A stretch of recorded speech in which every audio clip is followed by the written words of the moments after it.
Tendências teórico-metodológicas no ensino de ciências. Essa já é a segunda parte, né, dessa questão, porque nós estávamos na videoaula de ontem discutindo a questão das diversas concepções de ciência, para começar, né, introduzir esse assunto. Mas nessa aula aqui, nós temos os seguintes objetivos. Identificar algumas tendências teórico-práticas de planejamento, execução e avaliação. Porque é isso que nós estávamos falando agora, né? Vamos diversificar, vamos além do livro didático.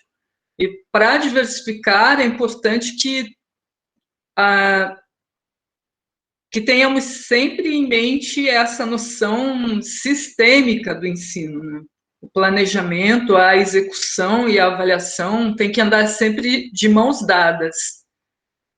Mas, para conseguir fazer isso, temos que, exatamente, desenvolver esse segundo objetivo aí, né, que é saber refletir em torno da prática, a partir da teoria do ensino e da aprendizagem. De novo, a questão do fluxo entre o que nós conhecemos na teoria do ensino e da aprendizagem e aquilo que é a prática em si. Como fazer isso? Tem que refletir sempre, mesmo enquanto estamos realizando a nossa prática. Por isso, de novo, planejamento, execução e avaliação têm que ser trabalhados como uma unidade, com um sentido de unidade. E é algo bastante reflexivo. Ao mesmo tempo em que planejamos, estamos executando, e na execução, o planejamento, é o momento do planejamento ser trabalhado e refeito até, né? A avaliação junto com a execução como uma coisa só, é isso que nós vamos falar hoje. E pensar, então, dessa maneira, em como desenvolver um trabalho docente que seja integrador, de fato. Os conteúdos, eles estão organizados segundo essa lógica aqui, tem uma parte introdutória, e que nos levam, mais uma vez, a tentar desenvolver esse raciocínio integrador em torno dessas questões que são os conceitos, alguns conceitos teórico-práticos da didática, o planejamento do trabalho pedagógico, as metodologias ativas para o ensino, vejam, estão indo além, né, da questão do livro didático, como nós estávamos conversando agora mesmo, estávamos dialogando sobre isso, e a avaliação da aprendizagem escolar como parte desse planejamento das próprias metodologias ativas. Aí depois concluímos e vamos, no final de tudo, passar as instruções sobre a nova atividade, que é a atividade em torno dos estudos individuais de vocês e da observação do quarto colóquio Docência e Diversidade. Esse colóquio também levanta várias questões que alimentam essa reflexão que nós estamos desenvolvendo juntos. Para introduzir essa conversa, eu quero lembrar, né, que tem que ter sempre um movimento contínuo entre o saber e o fazer. Esse saber é o que nós estamos desenvolvendo quando escutamos, quando estudamos, quando escrevemos a parte teórica da educação. E o fazer é a prática mesmo, mas uma coisa não independe da outra, né? Não é que a teoria não tem nada a ver com a prática, não é verdade. A teoria e a prática, elas se retroalimentam. E uma prática que é circunstanciada na teoria, ela tende a ser muito mais reflexiva. E por retroalimentação, ela torna a teoria também reflexiva. Porque a teoria vai observar a prática e se refazer constantemente, dinamicamente, e nós, enquanto professores, temos que participar desse movimento contínuo. E E sempre lembrando, esse segundo ponto é interessante lembrarmos, né, o processo educativo ele não é neutro, assim como o conceito de ciência também não é, né, a ciência não é neutra. A educação ela está carregada sempre de intencionalidades. Tudo bem, Newton, seja bem-vindo à aula, boa noite. Bom, a educação, então, ela é carregada de intencionalidades. Por quê? Porque nós vivemos em uma sociedade, né? e, e uma sociedade que tem uma organização, tem hierárquica, né? Tem estruturas hierárquicas, né? Tem estruturas governamentais, tem políticas, e mesmo nos ambientes de trabalho tem estruturas hierárquicas. E sempre desde o governo, as políticas já são também influenciadas por uma estrutura ainda mais ampla, né, do âmbito global. Por isso que nós temos o que nós chamamos de globalização. E aí, a maneira como as políticas públicas aparecem para nós executarmos o que elas contêm, já vem assim, né, carregado de intencionalidades, porque as políticas públicas estão refletindo uma relação do próprio governo, né, das esferas governamentais com as outras esferas governamentais dos outros países em escala global.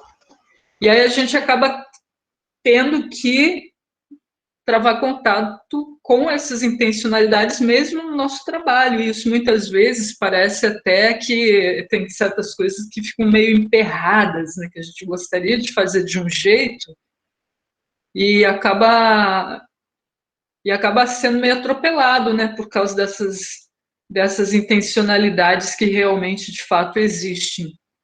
Mas, sabendo disso, né, a gente tem que se adaptar a esse processo, mas, ao mesmo tempo, está sempre se refazendo enquanto professor, porque o que importa é ensinar bem, né? E ensina bem o professor que realmente consegue fazer o aluno aprender, né? Quando a gente fala o aluno aprender, estamos pensando na aprendizagem significativa, aquela aprendizagem que transforma, né? Transforma o conhecimento, transforma as atitudes, as convicções dos alunos. E por isso que eu gosto também do termo ensino significativo, é o ensino que consegue resultar em aprendizagem significativa. Pensando nisso, nós temos esses 4 itens que compõem, 4 conteúdos que compõem a parte do desenvolvimento em si dessa aula, porque as primeiras palavras eram apenas introdutórias. E o primeiro desses conteúdos são exatamente com alguns conceitos que são importantes lembrarmos, conceitos teórico-práticos da didática, exatamente para reforçar, né, para os nossos pensamentos e para as nossas escolhas também, aquilo que nós estávamos falando agora mesmo no início dessa aula. Na unidade 1, nós vimos o livro didático, a importância do livro didático e de como escolher um bom livro didático, mas aqui na unidade 2 a gente já está falando em ir além dele, não ficar só no livro didático. E esses conceitos aqui, eles são importantes para reforçarem essas necessidades, né, que nós vamos chegar já nas tendências teórico-metodológicas que nos indicam oportunidades mesmo de desenvolvermos uma docência mais alinhada com esses conceitos teórico-práticos da didática. E eu coloquei aqui 3 palavras-chave, né, dessa ciência que é a didática, ou desse campo científico, campo de estudos, de investigação, que é a didática.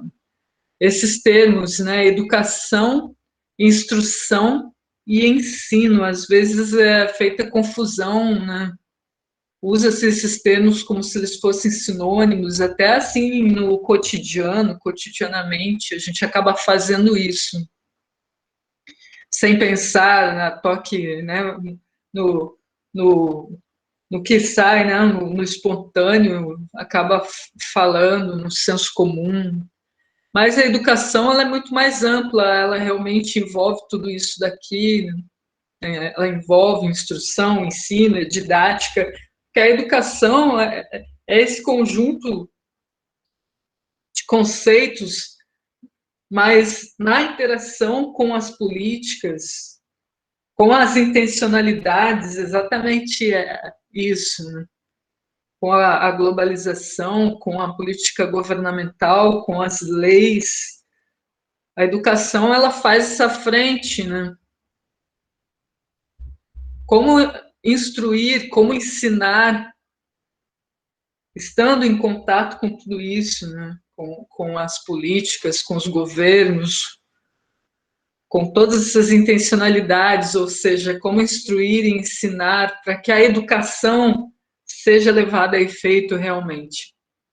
E a educação prevê transformação, mas aí a gente vê aqui nesses conceitos que instrução ela é a formação e o desenvolvimento das capacidades cognitivas. Instruir significa isso, ajudar, né, na formação de capacidades cognitivas, ou seja, de aumentar o conhecimento e de aprender a aprender. Aí isso é instruir. Mas como instruir? Através de um conjunto de ações, de meios, de condições. Esse conjunto de ações, de meios, condições é que é o ensino. Ensinar a saber usar esse conjunto de ações, meios e condições, visando a instruir, visando a transformar as capacidades cognitivas, aumentar a aprendizagem. E a didática, ela é esse campo de investigação que envolve as duas coisas, né? A instrução e o ensino. Como realizar a instrução e o ensino é didática. Tudo isso aqui, todos esses conceitos, eles precisam estar em nosso pensamento pedagógico. E esse pensamento deve fazer sempre, procurar fazer essa triangulação aqui, entre o aluno, o professor e o saber. O professor ele não está sozinho naquilo que ele está fazendo e ele não está ensinando para si mesmo. Ele não está instruindo a si mesmo apenas, mas está também. Por quê? Exatamente porque quando o professor trabalha com os alunos, ele também está aprendendo. A instrução dos alunos para com o professor. O professor aprende na medida em que ele ensina, na medida em que ele planeja, na medida em que ele, o seu trabalho pedagógico, na medida em que ele executa aquilo que ele planejou, na medida em que ele avalia, mas desde que ele tenha consciência disso, dessa triangulação. Por isso que ela é tão importante.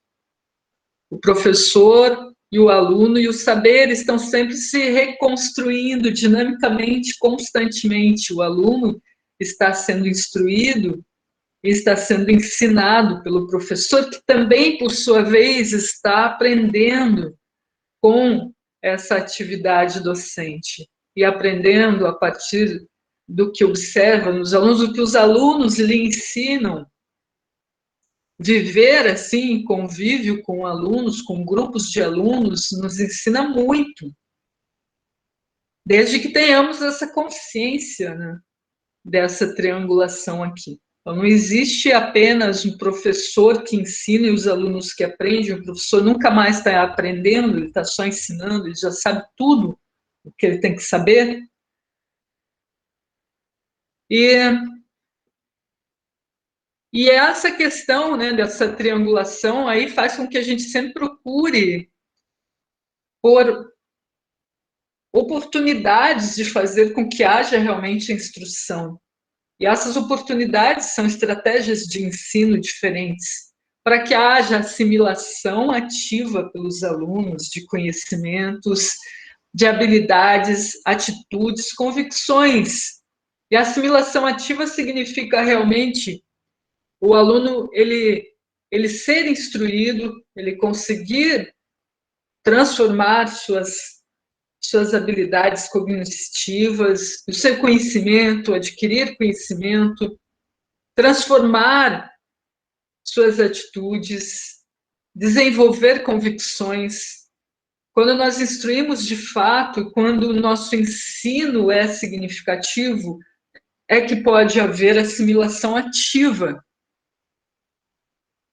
E eu coloquei essa imagem de um trabalho de campo em manguezal, não só porque aqui na região a gente tem muito manguezal, né?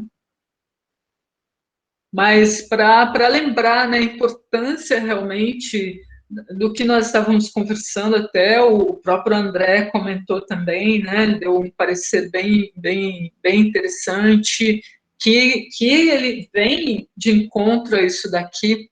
Então, a gente precisa contextualizar, precisa mostrar para os alunos onde que está aquilo que está sendo ensinado, né, aquilo que está sendo instruído na sua vida cotidiana, para que isso faça sentido. Isso faz parte desse processo de assimilação ativo. E construtiva. Aqui vem o termo construtivismo, porque autores como Jean Piaget e Lev Vygotsky, dentre outros, né, eles dois são muito clássicos na psicologia da aprendizagem, na psicologia do desenvolvimento, na psicologia do ensino.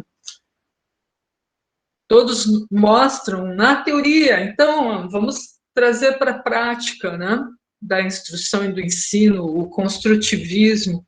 Cada um, e nós sabemos disso que eu vou falar agora, nós, pessoalmente, individualmente, sabemos que cada um é responsável por construir o seu conhecimento.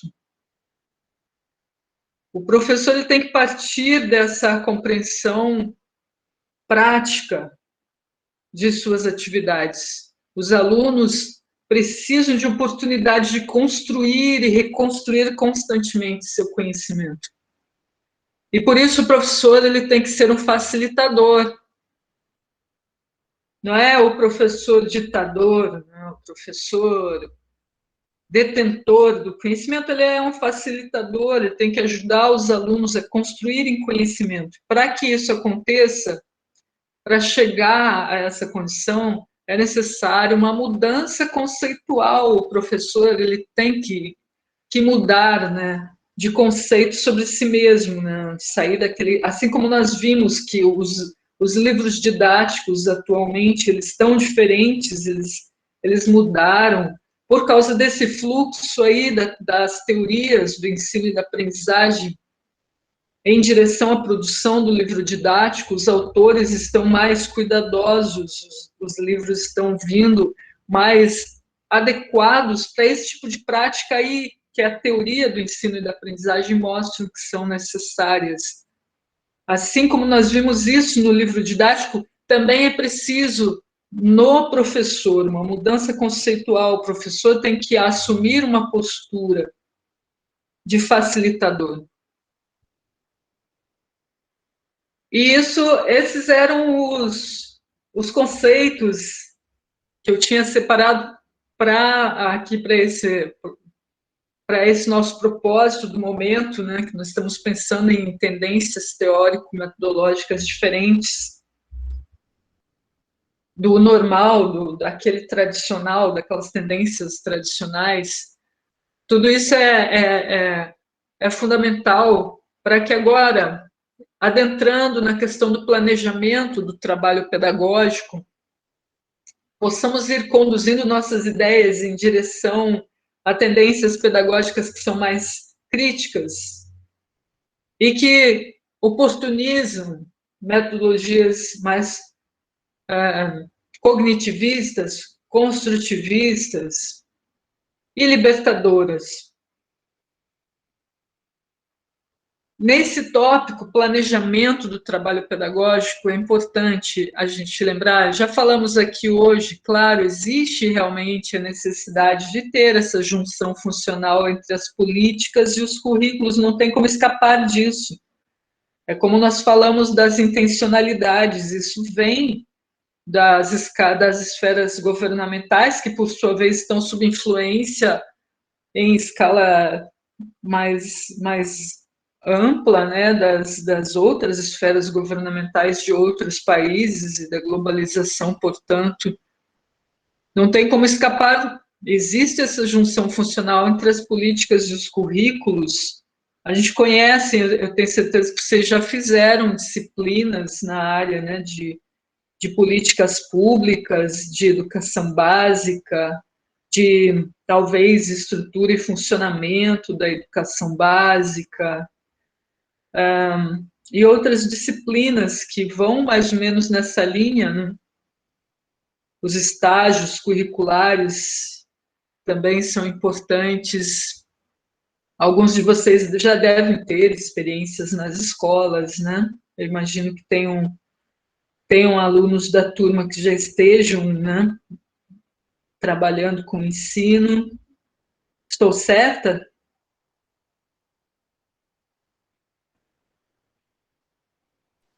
Poucos, professores. Tem alguns poucos, ok. Bom, mas essa junção é importante. E o planejamento, ele existe em escalas, né? O planejamento que é, quando você está numa escola, trabalhando com uma escola, com uma instituição de ensino, tem um plano da escola, né? Da instituição de ensino, e o plano seu, né, de professor, teu plano de ensino e seus planos de aula, é questão de previsão das atividades em face de objetivos propostos, mas também com possibilidade de estar revisando e adequando sempre ao longo do processo. E o que é importante dentro disso é procurar ter sempre uma unidade teórica metodológica com as atividades escolares que você está propondo no seu planejamento. Agora, o que isso tem a ver com esse nosso momento aqui? É que nós estamos pensando em metodologias do ensino e vamos chegar aqui já nas metodologias ativas, dentro de tendências teórico-metodológicas críticas, tendências teórico-metodológicas que exigem realmente uma outra postura, uma mudança conceitual do professor, sua função perante os alunos, perante a instituição onde ele está inserido. O planejamento, ele tem que ter clareza nos seus objetivos, nos seus métodos, porque é através do planejamento que a gente se organiza como professor. Eu demorei realmente para chegar a uma prática bem planejada. Isso é normal acontecer. Eu sabia na teoria que precisava, né, ter esse planejamento bem claro, mas eu fui professora em diferentes momentos da minha experiência profissional e eu lembro de momentos antigos em que eu não tinha tanta clareza sobre isso. Essa clareza veio surgindo a partir da prática, de organizar a ação realmente, a ação educativa, para a intervenção na realidade. Como que é isso, essa intervenção na realidade? Vejam ali esse desenho na direita e a frase do Paulo Freire. A educação não transforma o mundo, a educação muda pessoas, pessoas transformam o mundo. Essa é a grande questão quando a gente está desenvolvendo uma ação pedagógica, a nossa intervenção na realidade ali dos alunos é porque a gente está praticando atividades de instrução, de ensino, com determinada didática, porque nós queremos participar desse processo educativo que vai o quê? Mudar pessoas, vai mudar os alunos. E são essas pessoas que vão mudar o mundo. Nós estamos realmente interferindo na realidade. essa que é a questão de planejar, para se organizar nessa ação, para fazer que realmente isso seja uma intervenção, que não passe batido, né? Seja ali só um momento em que os alunos depois vão, com o tempo, vão esquecer, vão apagar, né, da memória deles, não vão lembrar de mais nada do que foi tratado naquele momento ali, né, de trabalho com eles, na sala de aula, fora de sala de aula, seja como for. E aqui a gente está pensando que é preciso previsão, organização, pesquisa, reflexão sempre, o tempo todo, uma crítica permanente para que você mesmo, autocrítica, né, para se reorganizar continuamente, conscientemente, e nesse sentido da crítica permanente é dar-se abertura para ouvir os alunos também, e para ouvir outros colegas de carreira. Muitas vezes as pessoas têm assim um orgulho, né? E não querem ser criticadas, não se abrem, acabam não se abrindo para uma crítica, um senso crítico permanente, ouvindo nossos alunos e observando também os outros professores, como que as coisas estão andando melhor para outros e como que é melhor, quando que nós temos melhores resultados nas nossas atividades, tudo isso vai nos mostrando realmente, né, como nos reorganizar contínua e conscientemente, de modo a realmente poder intervir na realidade. E eu coloquei nesse quadro uma frase de Pimenta e Carvalho, 2008, que é bem, ela é bem completa, a meu ver, essa frase. Fala assim: planejamento é um processo em que se estabelece para onde ir e quais as maneiras adequadas de chegar lá, tendo em vista a situação presente e possibilidades futuras, de modo que a educação atenda tanto às necessidades do desenvolvimento da sociedade quanto a dos indivíduos. Eu acho muito completa essa frase.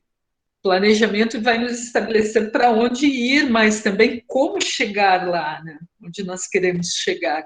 Eu realmente, depois que eu comecei a entender, a ter mais clareza nessa questão do planejamento, hoje em dia eu não consigo entender como que eu conseguia, né, ser uma professora que não trabalhava com um planejamento eficiente no começo, né, da carreira, porque eu vejo assim como uma coisa de você sair despreparado para a rua, né? Não se vestir, por exemplo. Você vai para a rua sem se vestir. Então, você ir para a sala de aula ou entrar, né? Começar um curso sem ter planejado, para mim é parecido com isso, sabe? E o planejamento ele vai mostrar aonde que você quer chegar. Por isso é importante, nessa questão da crítica permanente, o professor ele se colocar realmente dentro de uma tendência ou um conjunto de tendências teórico-metodológicas que guiam o trabalho dele.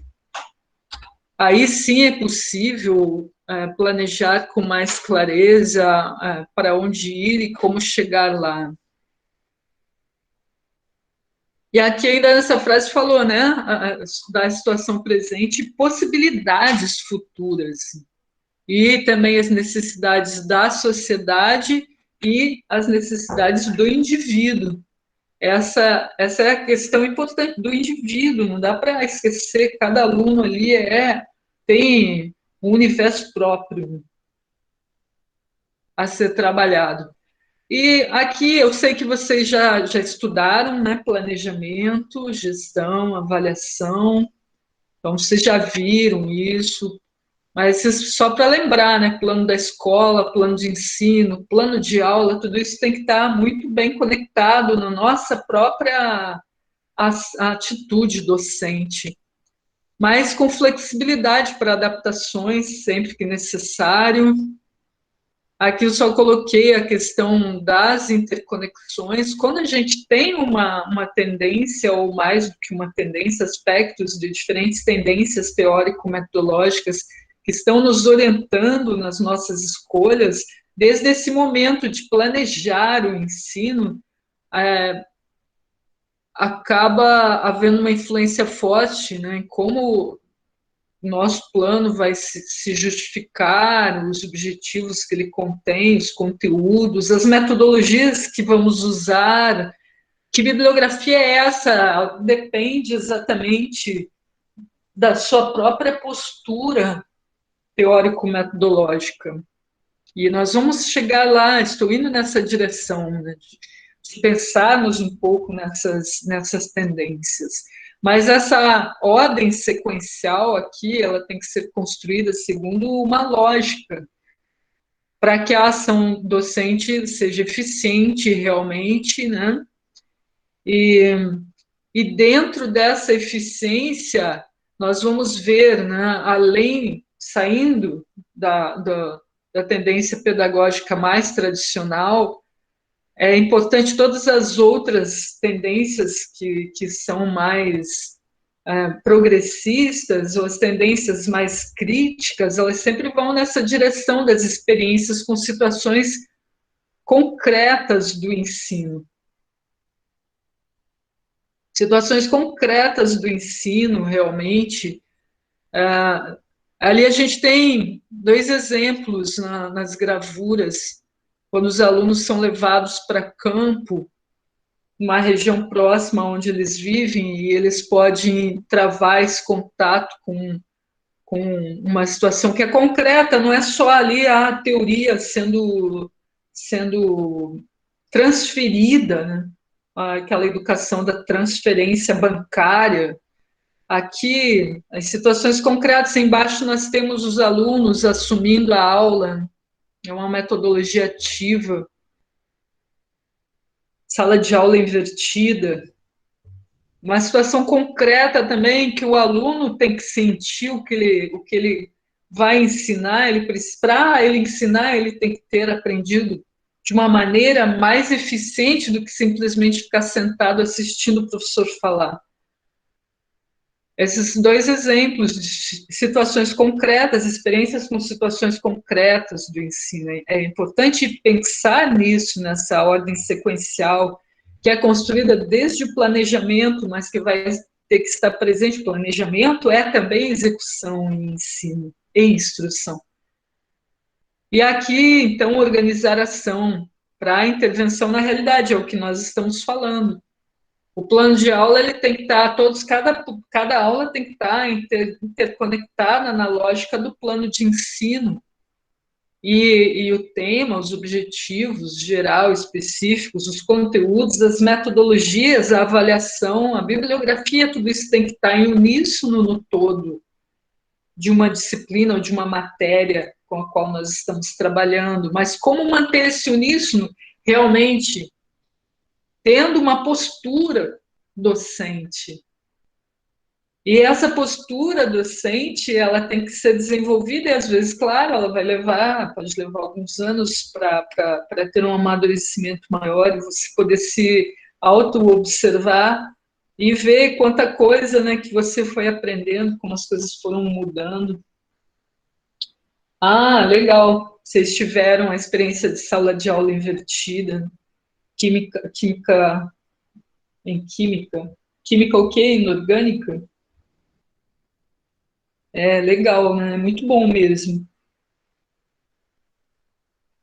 E, e aqui, essa questão assim de fazer, né, de planejar a ação para intervenção, pensando num trabalho em grupo, quando a gente está com uma turma de alunos, um trabalho em grupo, com uma intencionalidade inerente, com clareza. É claro que agora a gente está numa situação muito diferente, né? Assim, de ensino remoto, que nem temos contato uns com os outros, mas numa sala de aula presencial é mais fácil de fazer isso. E mesmo assim, as metodologias ativas, elas abrem a oportunidade de muito intercâmbio, de muita troca entre os alunos. E desse tipo de trabalho, que trabalho em grupo, uma intencionalidade que é inerente ao grupo, com clareza sobre a serventia daquilo que está sendo trabalhado na matéria, na disciplina. Clareza, né, sobre a serventia daquilo, dos conteúdos de uma matéria especificamente. refletir sempre, né, sobre isso. Nós temos um compromisso com a transformação enquanto docentes, ou nós vamos ficar apenas passando a matéria, né, tá ali entre aspas, né, ou apenas passar a matéria aos estudantes, como na pedagogia tradicional, e já estou quase chegando nesse ponto aqui da aula. Passar a matéria, né? Aí o professor tem que cumprir com um programa, porque tem um tempo ali, né? Precisa cobrir aquele programa no tempo que ele tem muitos alunos, como que ele vai fazer? Precisa realmente ficar só na pedagogia tradicional ou tem outros métodos que podem ajudá-lo na organização do tempo e na distribuição das tarefas a realizar para que cumpra com aquele planejamento, para com a matéria ou as matérias, aqui no caso, né, o conjunto de conteúdos que tem que ser trabalhados. E dentro disso, eu entro aqui com esse quadro das tendências pedagógicas. Vocês já estudaram as tendências pedagógicas? Sim ou não? Vocês estão lembrados de alguma disciplina que abordou essas tendências? A gente viu Paulo Freire, professor, em Paulo, didática. Paulo Freire em didática. Paulo Freire geralmente está sempre muito presente, né, nas nossas atividades, porque ele realmente desenvolveu ideias muito favoráveis dentro de toda essa discussão que nós estamos tendo aqui. Mas então vamos pensar aqui, olha só, essas tendências pedagógicas são elas que orientam a maneira de atuar do professor dentro da sala de aula. A pedagogia tradicional é a mais comum. Infelizmente ainda mesmo tendo toda essa teoria, todas essas discussões, os cursos de formação de professores sempre passam por todas essas teorias, trabalham muito com as práticas de metodologias ativas atualmente. Teve uma época, alguns anos atrás, que também não era muito assim, não, mas atualmente já tem, né, muito material, né, muitas circunstâncias para haver uma educação diferente, né, que transforme. Mas a pedagogia tradicional é a mais comum ainda. É a pedagogia da sala de aula em que o professor é um expositor, né, os alunos ficam escutando. E a pedagogia liberal progressiva, ela existe em algumas escolas, por exemplo, tem algumas escolas com o método Montessori. E aqui ali são citados, entre parênteses, alguns autores, além de Montessori, De Crowley, Dewey e o Piaget. Aqui, o progressivo significa realmente que o aluno precisa participar das descobertas, ele só vai conseguir descobrir as coisas progressivamente. E cada etapa da vida ele tem condições de fazer novas descobertas. E é importante entregar na mão dele a oportunidade para fazer essas descobertas. E na pedagogia liberal progressiva ela tem essa preocupação, mas ela ainda é uma teoria, é uma tendência pedagógica acrítica. A pedagogia tradicional, a pedagogia liberal, a pedagogia escola novista e a tecnicista, essas quatro primeiras são chamadas acríticas, não críticas. Elas não levantam crítica social, cultural, política. Elas se preocupam realmente, né? A pedagogia tradicional é mais voltada com passar a matéria, é a mais comum. Mas aí a liberal progressiva, a escola novista, ela já tem uma preocupação maior com o aluno poder desenvolver seus conhecimentos. Tem uma diferença forte aqui entre a liberal progressiva e a escola novista, é que na escola novista, geralmente o aluno é o próprio gestor das suas atividades de aprendizagem, o próprio gestor. Aqui nós temos um nome importante que é Carl Rogers, e a escola que é mais tipicamente desse estilo, ela é da Grã-Bretanha, é Summerhill. A escola de Summerhill, eu vou mostrar um pouquinho mais sobre essas escolas para vocês em uma outra aula, na unidade 3.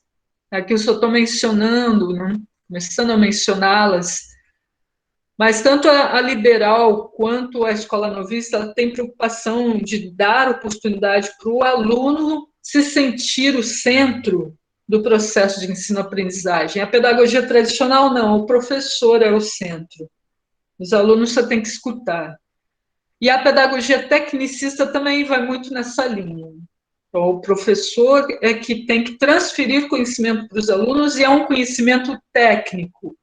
Porque a pedagogia tecnicista ela difere das outras porque ela prepara para o mercado de trabalho. Então, tem algumas escolas assim, né, que são técnicas, geralmente o ensino é apostilado, vem as apostilas com conteúdo que precisa ser transferido para os alunos, os testes geralmente são pontuais, é um teste baseado ali nas apostilas, não sai muito do que tem que ser transferido, e é um conhecimento técnico. Essas 4 primeiras, elas são acríticas, não críticas. Aí as 3 últimas são pedagogias críticas.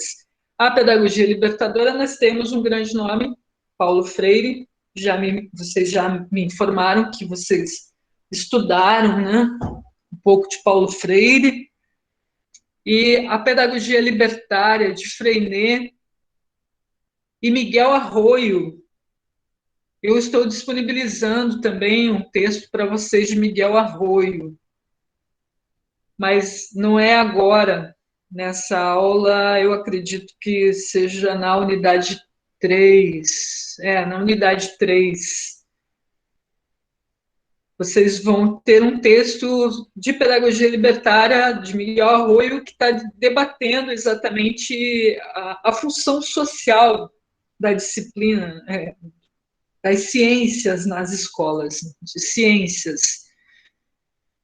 E a pedagogia histórico-crítica tem vários autores mencionados entre parênteses, né, de outros países, mas eu vou chamar a atenção para o último nome ali, que é brasileiro, Demerval Saviani. Saviani é muito importante.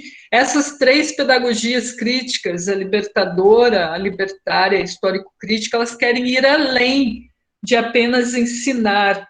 Elas também têm essa preocupação com o construtivismo, como a gente viu na pedagogia liberal, na escola novista, que o aluno tem a possibilidade de construir seu conhecimento, né? Que ele seja um centro realmente do processo de ensino-aprendizagem.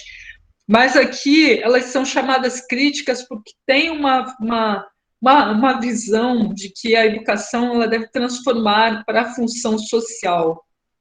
Nós vamos ver na unidade 3 da disciplina com mais detalhes a diferença entre libertadora, a libertária e a histórico-crítica.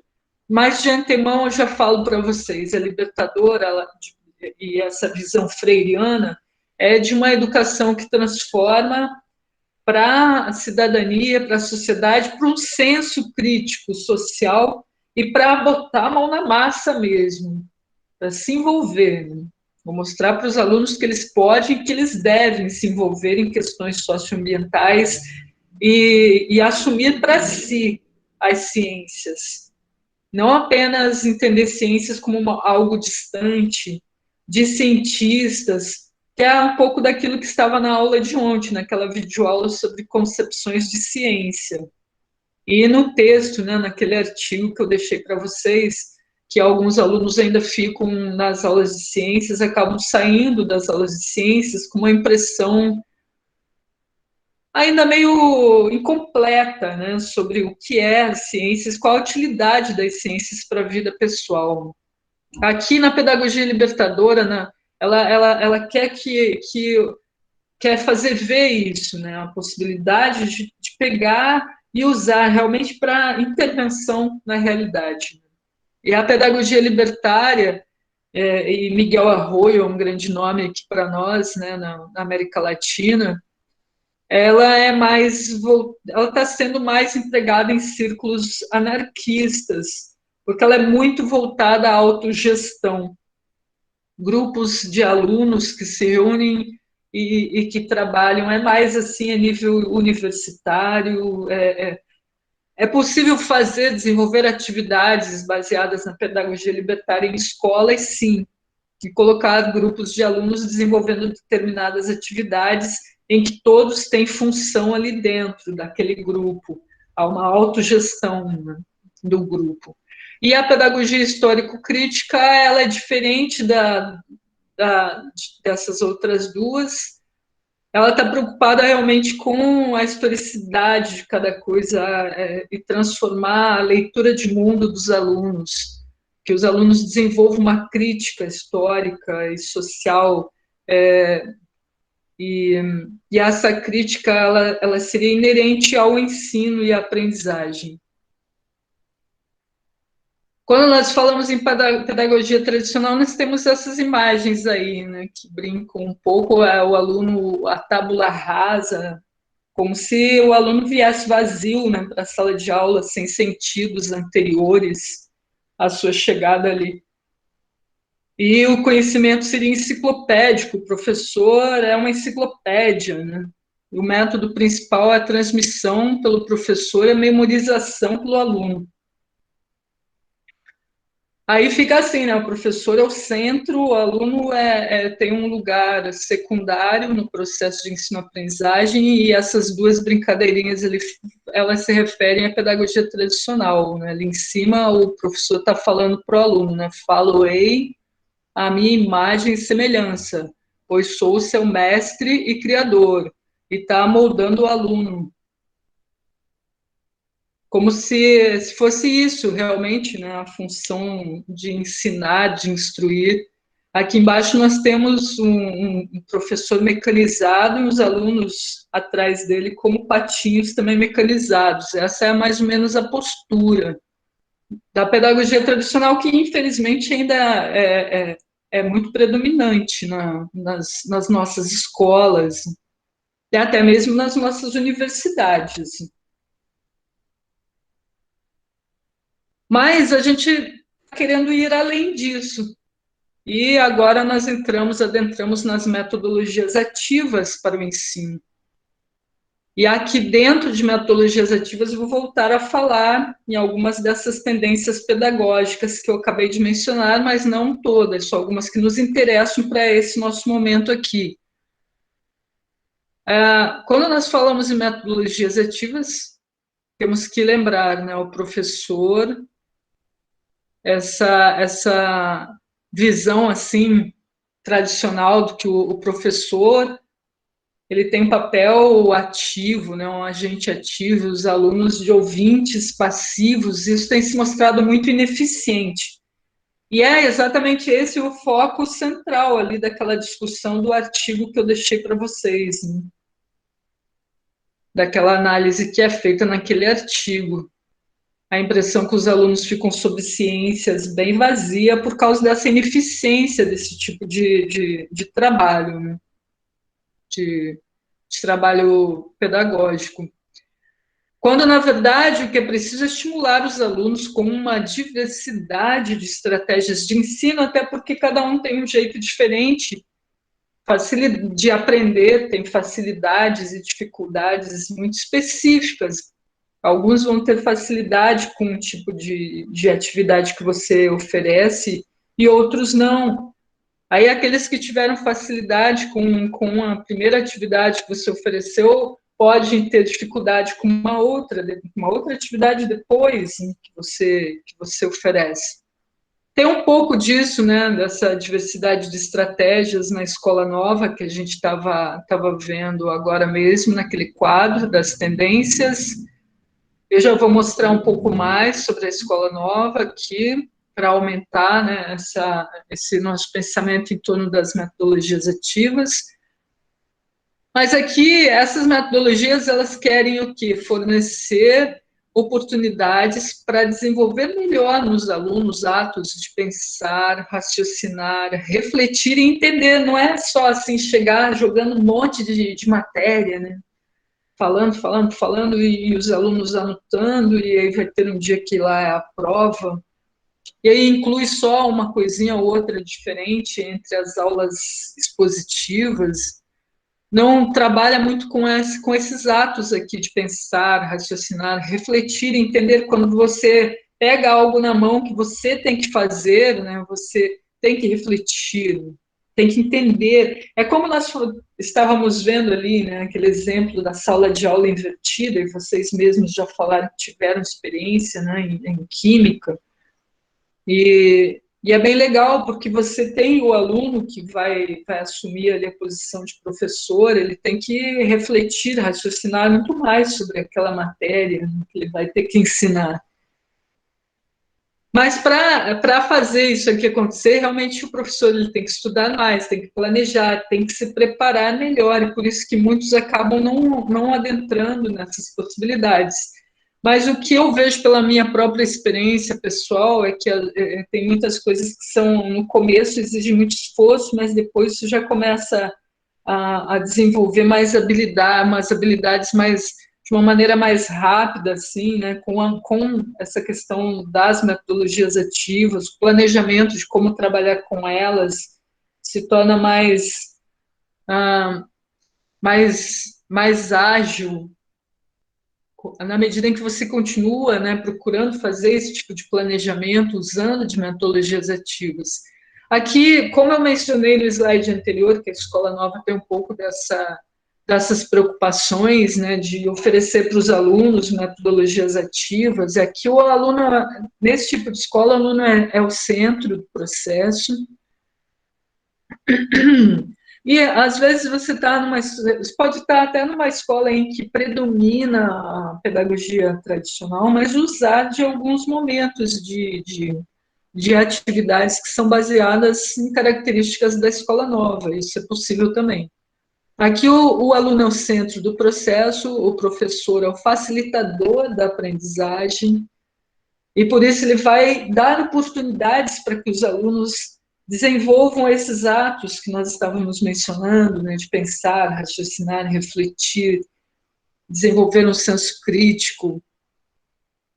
E as noções que vão surgir desse tipo de experiência de ensino e de aprendizagem, elas são produto da própria experiência do aluno. O aluno está desenvolvendo conhecimento, não está apenas ouvindo o que os outros estão falando, tendo que memorizar.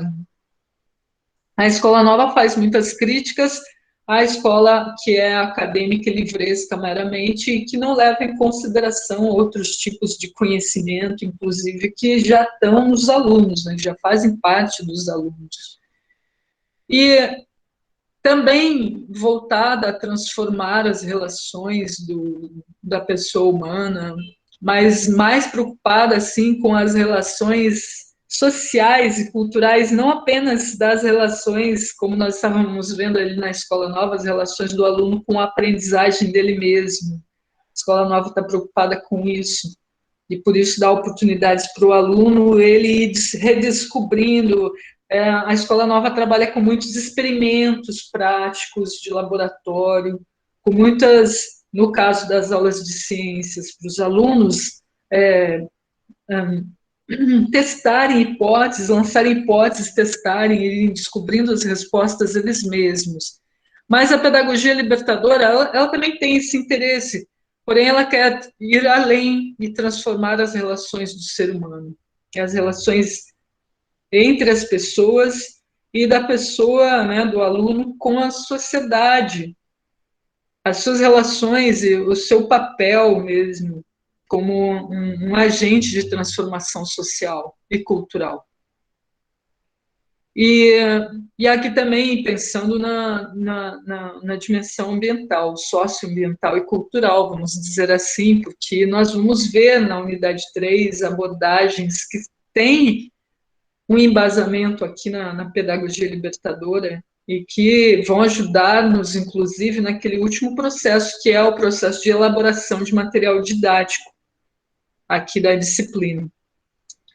A intenção da pedagogia libertadora é despertar para uma nova forma de viver a experiência do próprio aluno e do professor. O professor trabalha com o aluno, ele se coloca de uma maneira diferente, né? E a avaliação ela vai acontecer no âmbito da prática vivenciada entre o educador e os educandos. Os educandos também participam da avaliação de si mesmos, do processo, né, dessa prática vivenciada entre alunos e dos alunos para com o professor, e por isso na pedagogia libertadora é muito comum a formação de círculos de aprendizagem. O professor ele está ali, ele tem uma posição de professor, mas o professor que é facilitador, que vai trabalhar com os alunos. Paulo Freire, que vocês já tiveram contato em outras disciplinas, aqui é apenas uma frase dele, né, que é importante agora: ensinar não é transferir conhecimento, mas criar as possibilidades para a sua produção ou a sua construção. Quem ensina, aprende ao ensinar, e quem aprende, ensina ao aprender. Era o que nós estávamos falando aqui, né? Então, criar possibilidades para que os alunos produzam conhecimento, para que os alunos construam conhecimento. E o professor que está ali trabalhando com os alunos, ele está aprendendo com isso. Por isso, Paulo Freire fala, né, que ensina, aprende ao ensinar, e quem aprende, ensina ao aprender. É uma troca mesmo, né? Não é um processo unilateral.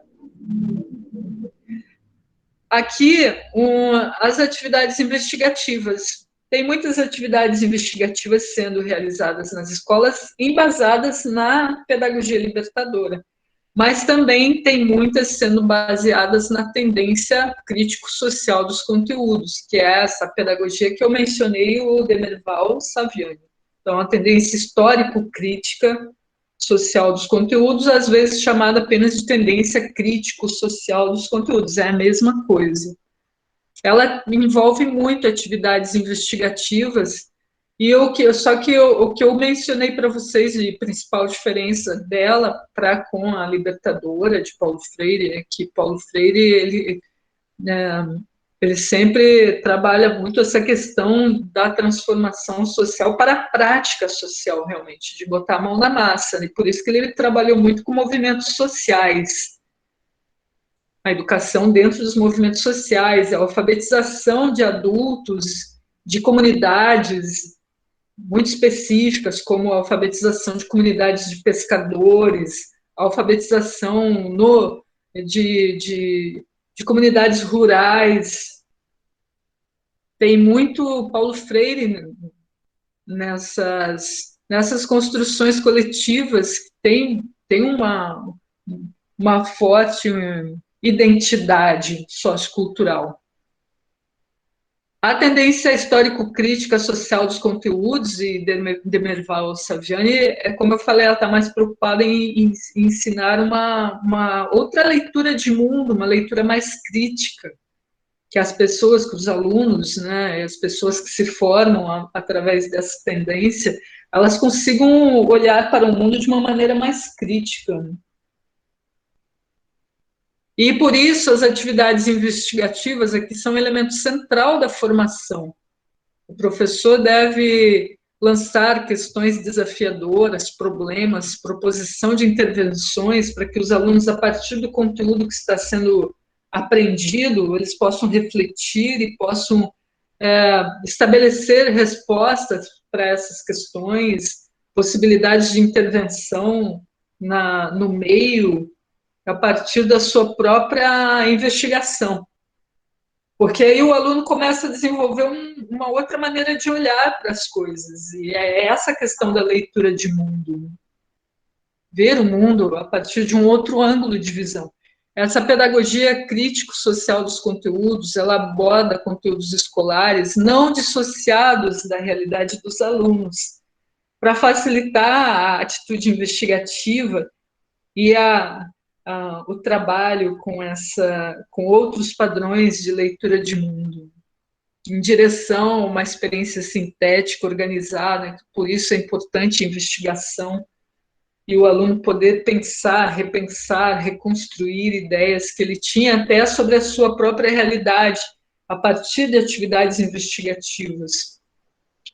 E ultrapassar estereótipos, condicionamentos que estão sendo sempre mantidos pela sociedade e muitas vezes, né, pelo senso comum, a pessoa não para pensar e não ultrapassa esses estereótipos. Aqui o professor é um incentivador da aprendizagem significativa, uma aprendizagem que vai fazer sentido para o aluno. Eu coloquei novamente o nosso exemplo, o manguezal, quando numa atividade desse tipo, né, que é baseada nessas tendências que vão além da pedagogia tradicional. Aqui eu enfatizei principalmente, né, eu falei da escola nova, que é uma tendência não crítica, mas que se preocupa com o construtivismo do conhecimento pelo aluno. Então, dar a possibilidade para os alunos travarem contato realmente com aquilo que eles estão aprendendo. E eu falei também da pedagogia libertadora, ou seja, inserir o aluno em questões sociais, fazer com que ele perceba que ele é um agente social, ele pode intervir na linha do tempo da sua sociedade. E eu falei também aqui agora, né, da histórico-crítica dos conteúdos e permitir que os alunos, através de atividades investigativas, venham a desenvolver uma outra relação com a sua realidade, aquela que está circundante. Tudo isso aqui, por exemplo, né, você vai ensinar ecossistemas, vai ensinar manguezal, por que não, né, travar esse contato com os alunos, levar os alunos para o meio natural e propor investigações, ou então na praia, né, para ter esse contato diferente com o ambiente praiano, com o ambiente de manguezal, um momento de reflexão, de sair daquilo que já conhece, que acha que é só aquilo mesmo, já conhece a partir até do próprio ambiente familiar. Tudo bem, esse conhecimento é importante também, aquilo que já conhece, né, os conhecimentos antecedentes, mas é importante também começar a ver a fazer novas conexões. Isso é cognitivista, é construtivista. Inclusive, essas conexões do que está vendo ali no meio natural com o que faz parte das atividades da nossa sociedade, para ter uma crítica social dos conteúdos, né, histórico-social dos conteúdos, e ver, né, o que estamos fazendo não só com a sociedade, mas com o meio ambiente. Dentro disso tudo, o nosso último item aqui é a avaliação da aprendizagem escolar. O processo avaliativo ele não deve ser tomado como um fim, mas como um meio. Quando a gente está usando a avaliação contínua, que ocorre durante todo o processo do ensino-aprendizagem, não a avaliação que é pontual, restrita a exames e testes, nós podemos realmente oportunizar muito mais todas essas possibilidades, né, que nós estávamos falando agora. Em todas essas tendências teórico-pedagógicas, teórico-metodológicas, tendências pedagógicas que nós mencionamos, que são diferentes da pedagogia tradicional, há uma preocupação com essa avaliação contínua, que faz parte realmente do ensino-aprendizagem.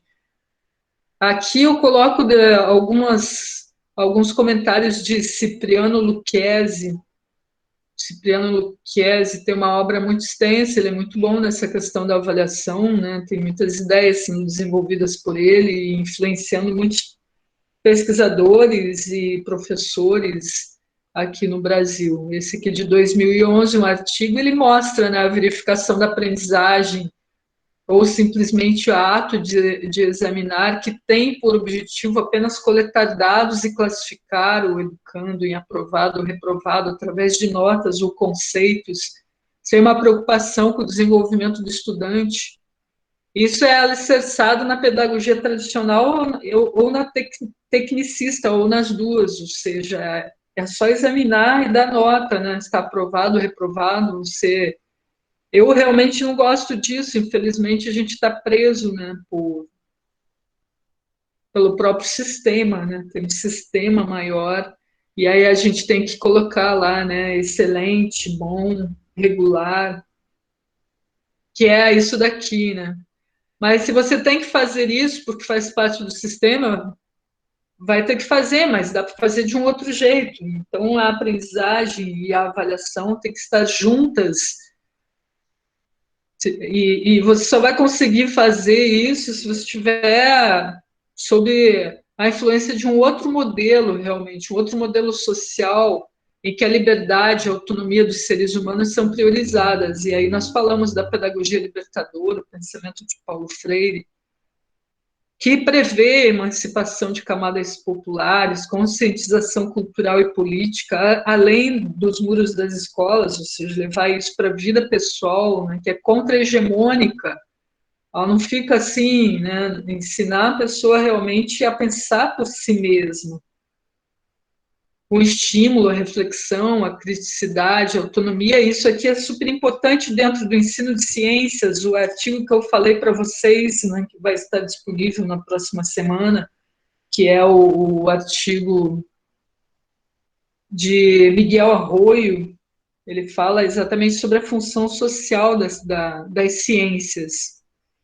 E aqui tudo isso exige práticas diferentes de avaliação da aprendizagem. Paulo Freire, ele tinha essa preocupação com a humanização dos educandos mesmo, né? Levar o educando a repensar sua maneira de ser na prática social. E para tanto, o professor facilitador ele tem que pensar em um tipo de avaliação mais democrática, que leve o educando a ter uma autonomia maior, não apenas ficar estudando, memorizando o que você está passando, né? Transferindo e aí memorizar para fazer uma prova ali pontual. Vejo, tudo isso está tudo muito interconectado. É uma maneira como você vai planejar o ensino, como que a avaliação, o processo de avaliação entra no teu planejamento e o que isso tem a ver com as influências, né? Essas tendências aí influenciando o educador. O educador ele tem que se posicionar realmente.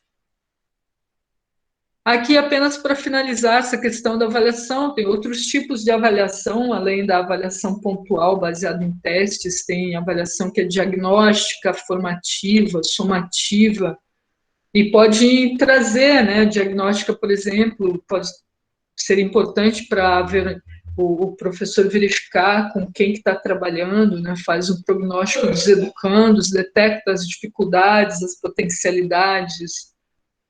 Formativa é ao longo de todo o desenvolvimento do aluno, com várias atividades sequenciais. Se nós montamos uma disciplina que tem unidades didáticas, como a gente fez aqui em metodologia do ensino, tem unidades didáticas, cada unidade didática está baseada em objetivos específicos dentro daquele plano de ensino que está desenvolvendo. E aí, o que vai ser, né? Qual vai ser a atividade de avaliação? Ou atividades para cada unidade didática, onde você quer chegar com aquilo, né, que você está propondo. E a atividade, e aqui a avaliação somativa é um balanço somatório de uma ou várias sequências do trabalho de formação. É possível usar uma mistura disso tudo em uma única disciplina, fazendo uma avaliação diagnóstica no início de um curso, no final, ou a formativa ao longo do processo como um todo, e a somativa vai ser a soma das sequências. Dá para diversificar, assim como diversifica as metodologias, os instrumentos avaliativos também como parte dessas metodologias. Lembrando que avaliar é diagnosticar, tendo em vista reorientar, para produzir um melhor resultado.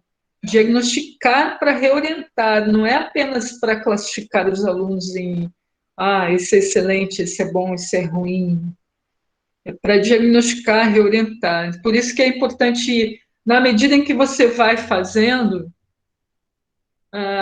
vai oferecendo os instrumentos avaliativos, já ir dando feedback, né, para os alunos, até para você mesmo avaliar como que foi aquilo que você propôs. E pegar um feedback dos alunos também, sentir o que os alunos sentiram ao longo do processo como um todo. Mas esse aqui é o exemplo, né, da sala de aula tradicional, o professor escrevendo no quadro, os alunos anotando, e aí vai fazer prova, e depois vai esquecer tudo, e sai da escola sem uma transformação realmente social desse tipo que a gente está propondo aqui, né? Mas, só para concluir nessa questão, o Lucchesi também coloca, a nota não é a avaliação da aprendizagem, a nota é um produto que, que vai surgir ali de um tipo, né, de processo que você propôs em determinado momento e que o aluno, o resultado do aluno naquele momento especificamente também. E por isso é importante um acompanhamento mais construtivo do aluno no seu processo de aprendizagem como um todo e avaliar com disposição de acolher o aluno realmente. Coletar dados essenciais, definir e usar instrumentos de coleta de dados para, tendo em vista esse tipo de acompanhamento construtivo e o acolhimento do aluno. Né? Como definir, né, essa coleta de dados, se preocupar mesmo, sabe? E às vezes no planejamento você chega com um plano de ensino para você parece tão bom e aí você vai sentir nos alunos o que eles sentem. Se você está com essa disposição de acolhimento aqui, você pode mudar, né, flexibilizar ali os seus instrumentos de coletas de dados dentro da proposta maior do que é realmente instruir, do que é ensinar. Nesse sentido, Lucchesi coloca, né, alguns problemas a superar. Esses 3 pontos, né, contribuições da história da educação, modelo de sociedade excludente e repetição inconsciente do passado da vida escolar de cada um. Porque o que ele está falando aqui, problemas a superar com relação a esses mecanismos de avaliar, né? Já está na história da educação, a pedagogia tradicional e a avaliação para dar notas, né? E o modelo de sociedade excludente ele resulta disso e faz com que isso exista. Né? Ele espelha, essa sociedade excludente, ela espelha, né?